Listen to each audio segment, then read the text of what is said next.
אתם מרגישים תחושה מוזרה כזו של ניתוק מעצמכם, של ריחוף, של כאילו אתם מוזרים לעצמכם, כאילו אתם לא קיימים, כאילו אתם לא אתם. אתם מרגישים כאילו אתם משתגעים ואתם מאבדים את זה, ואולי יש לכם בעיה נוירולוגית ומשהו לא בסדר במוח שלכם ואתם לא יודעים מה עובר עליכם. התחושה הזאת נקראת דפרסונליזציה. יחד עם זאת, יכול להיות שיש לכם איזשהו הרגל מגונה כזה, לבחון את עצמכם, איך אני עכשיו, איך אני מרגיש, עכשיו אני מנותק, עכשיו אני מרגיש טוב, איך אני מרגיש. כל הזמן לשאול את עצמכם איך אתם מרגישים ולבחון את עצמכם ולהתמקד בתסמינים. אני קוראת לזה הרגל מגונה מכיוון שזה בדיוק מה שגורם לתחושה שאתם מרגישים ומעמיק ומעצים אותה. במקום זה אתם אמורים לעשות בדיוק את הפעולה ההפוכה. על זה אני רוצה לדבר בסרטון הבא, בואו נעשה פתיח קצר ונתחיל.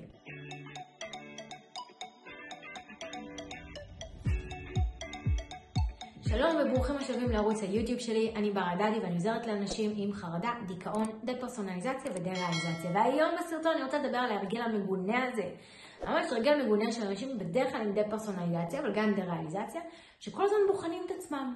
בוחנים את עצמם ואת התסמינים וכל הזמן שואלים, איך אני עכשיו? עכשיו אני מרגיש קיים, עכשיו אני מרגיש נוכח, עכשיו אני מרגיש זה, עכשיו אני מרגיש זה. כל הזמן שואלים את עצמם שאלות של בעצם לבחון את התסמינים.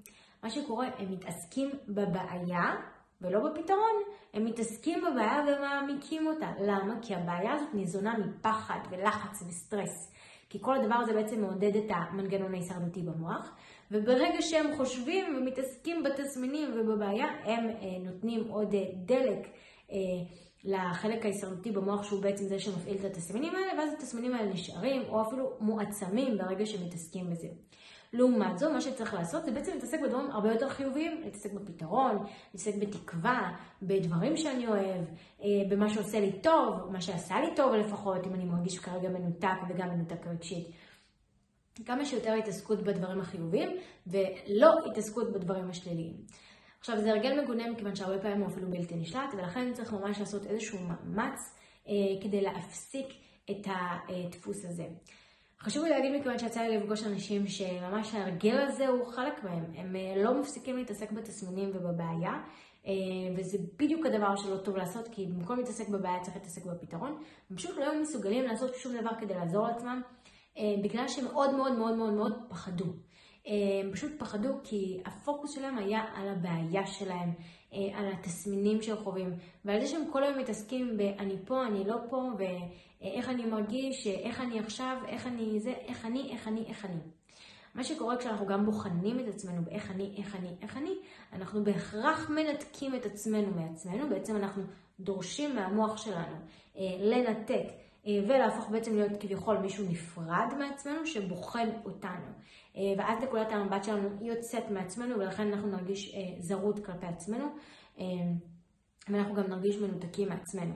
אני יכולה להגיד לכם שככה, אני בזמנו חוויתי תסמין מאוד מאוד קשה, שבעצם לראות את עצמי מהצד, שזה תסמין מאוד מאוד קיצוני של דה-פרסונליזציה, זה כשהדה-פרסונליזציה מאוד מאוד חזקה בקיצון שלה, כן, יש כל מיני שלבים. רוב האנשים לא חווים את התסמין הזה. ואחד התרגילים שמאוד מאוד עזרו לי, זה היה פשוט לקחת את זאת אומרת, ממש, כאילו הייתי מרגישה, כאילו אני ממש עומדת בצד ולא פה. כאילו אם עכשיו אני מדברת איתכם, אז כאילו אני עומדת בצד, והייתי ממש מדמיינת את העיניים שלי מהבן אדם, מהאני הזו שבצד, מדמיינת את העיניים שלי בעצם חוזרות למקום ומסתכלות מפה. ממש הייתי מדמיינת את זה בראש, כמו איזה דמיון מודרך כזה, הייתי מדמיינת איך זה קורה שבעצם העיניים שלי מגיעות משם ומתחברות לפה ואני מסתכלת החוצה. במקום להסתכל על עצמי ולבחון את עצמי, במקום זה לשנות את נקודת המבט ולהסתכל על הבחוץ. מי שבעצם דה-פרסונליזציה, כל הזמן התעסקות היא באני, מנתקים את עצמם מעצמם ובוחנים את עצמם. במקום זה, תחזירו את עצמכם למקום ותסתכלו החוצה, תתמקדו במציאות, בעצם במה אני רואה, מה קורה בחוץ, לא במה אני מרגישה, מה אני, להפך, על הדברים בחוץ.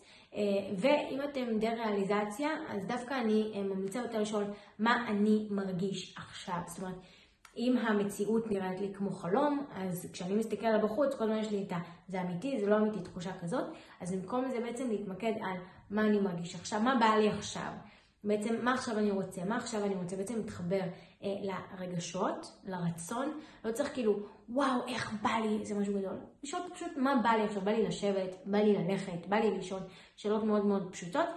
ככה אנחנו בעצם לא מתעסקים במחשבות שהן אלה שמפחידות אותנו מאוד, אלא אנחנו מתעסקים בדברים אחרים שהרבה יותר קרובים למציאות ולמחשבות תקינות, איך שהיינו חושבים לפני זה, מאשר עכשיו. בעצם המחשבות האלה של לבחון את עצמי ומני, זה מחשבות שהן לא טובות, הן מנתקות אותנו מעצמנו, ולכן אני ממליצה בהקדם להפסיק עם ההרגל המגונה הזה. אם הסרטון הזה עזר לכם, אז תעשו לייק ותשאירו תגובה כדי שיגיע לעוד אנשים ויוכל לעזור גם להם. אם עדיין לא לחצתם להירשם כמנוי, לחצו עכשיו להירשם כמנוי, ואני אפגש בסרטון הבא. ביי!